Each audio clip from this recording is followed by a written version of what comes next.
Next question. Chip asks, I'm worried about the surge in digital media over the past few years. Would there still be a place for traditional print design?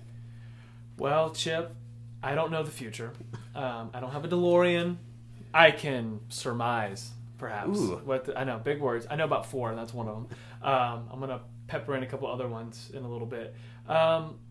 Chip, to answer your question, I was scared of that too, coming out of school in 2001, and I'm still doing print. I don't really know much about the web, and look at me now. I'm getting interviewed. At me now. Come on.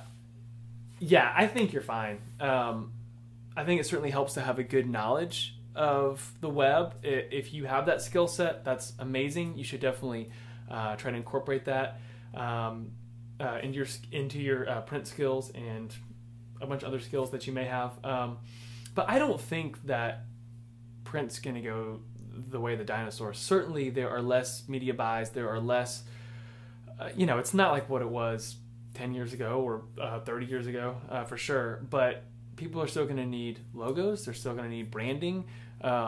Things that can be done, but that can live online or in print. And I think that to think that nothing's ever going to be printed anymore is kind of silly. But you certainly don't want to maybe limit yourself like somebody like yours truly has with solely print. But I think just like doing what you do really, really, really well, you can find a niche for that. Whether it's letterpressing posters, there's still a market for that. Oh, and there that is, is really old school. So. Yeah.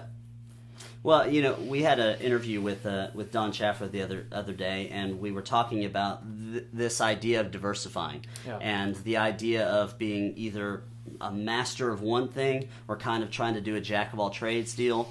In the design world, especially in an agency, is there value in someone that can do a little bit of everything, or do they really value someone that is just amazing, best in their field in a particular niche? Yeah.